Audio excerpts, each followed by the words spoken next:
When it comes to sweet potato recipes for Thanksgiving, I am a big fan of candied yams. I know that sweet potato casseroles get a lot of attention, but if you, like me, want to ditch the marshmallow topping, then candied yams are calling your name. This classic Southern dish bakes sliced yams in a buttery, sugary, spiced glaze with a hint of orange until they're nice and tender and syrupy. Now, it is a sweet side dish for sure, but it also balances all of the savory options on the dinner table, or at least that's what I tell myself. So let me show you how to make it.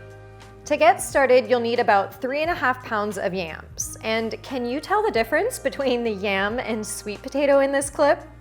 All right, that's a bit of a trick question as they're both yams, or more accurately, both sweet potatoes. Some markets will call these yams, as you'll see here at one I went to, especially during the holidays, but they are in fact sweet potatoes. True yams have brownish, rougher skin and lighter flesh. Sweet potatoes have reddish orange skin and vibrant orange flesh, though they can come in a variety of colors from white to orange to purple. The takeaway here is that if you're buying what looks like these, then odds are it's a variety of sweet potato, even though it may have been called a yam in the store. And there was no way I was going to change the very well-known name of this dish from candied yams to candied sweet potatoes on a technicality. So back to our sweet potatoes. Peel those and then dice them up into large chunks.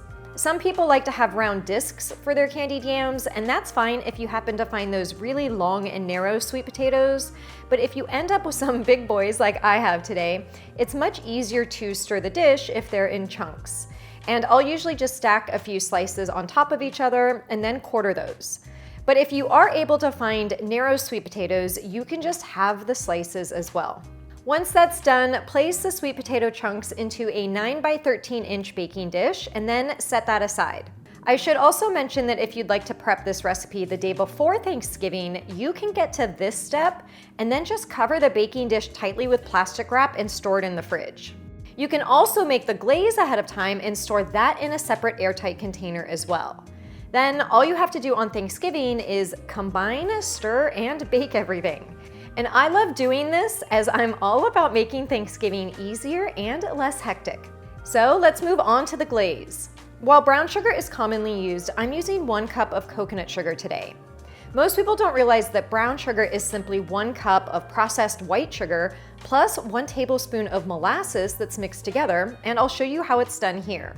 Brown sugar is not a healthier or more raw or natural form of sugar, even though the color is very similar to turbinado or raw sugar.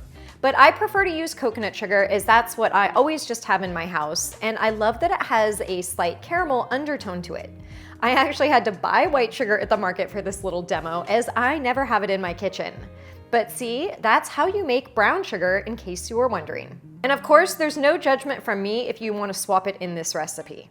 But to our 1 cup of coconut sugar, you'll add half a cup of unsalted melted butter, and it's fine if it's warm or hot, as that will actually start to melt the sugar. A 1/4 cup of orange juice, and I like to use freshly squeezed, as I'll also add fresh orange zest at the end. 1 tablespoon of blackstrap molasses, because I didn't use brown sugar that already has it included. 1 tablespoon of vanilla extract, 2 teaspoons of ground cinnamon, half a teaspoon of ground nutmeg, half a teaspoon of ground ginger, and half a teaspoon of kosher salt. Whisk that all together until it's fully combined, then pour the glaze over the yams and stir everything together so that the yams are well coated.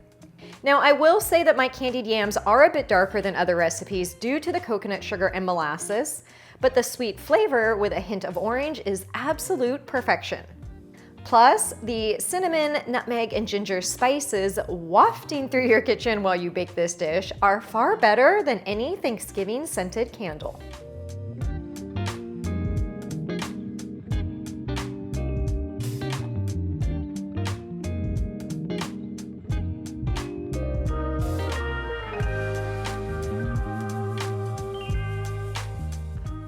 So bake that in a preheated 400-degree Fahrenheit oven uncovered, and the uncovered part is really important as many people just want to naturally cover this dish, but baking it uncovered helps the glaze to thicken up.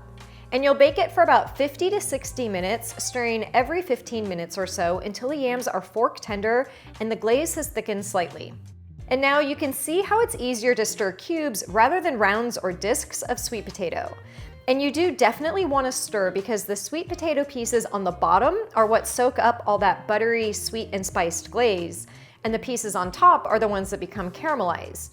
So you want to make sure those pieces get rotated throughout baking.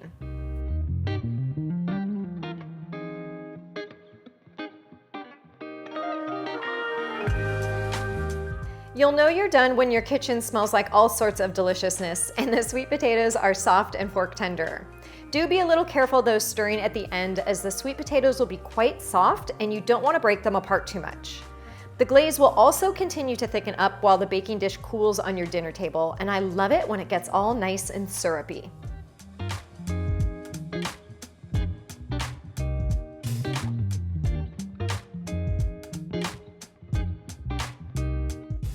Before serving, I do like to zest a little bit of fresh orange on top because not only is it a pretty garnish, but it really highlights the orange flavor in the dish as well. And with that last little addition, I am now very eager to take my test bite. I am sure ready to dig into these. My kitchen smells like cinnamon sugar goodness, so let's take a bite.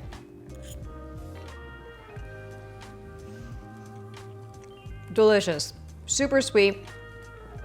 The sweet potato is soft. I will say, if these are gonna sit out on a holiday table for a while, you might wanna cook them a little bit on the underside because they will continue to get soft. Like these ones are pretty soft right now. If you want them to have a little bit more bite to them, take them out like 5 minutes under because they will soften in the, look at this, syrupy goodness. I will also say that a little bit of orange zest at the end does add just a little punch of freshness, which really balances with the sugary sweetness. So if you do have a fresh orange, I do recommend that part.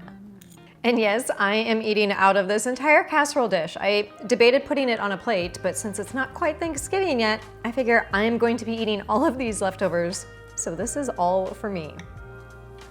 I also want to remind you guys that in addition to these candied yams, I have a ton of Thanksgiving side dishes on the website for you to choose from that pair beautifully with my Thanksgiving turkey recipe, which is a top-rated Thanksgiving turkey recipe. So whip up the candied yams, whip up some savory sides, and you are good to go. I hope you enjoy this candied yams recipe and video, and if you did, make sure to give it a thumbs up, share it with your family and friends who you want to enjoy this recipe with, and I will see you again in the next video.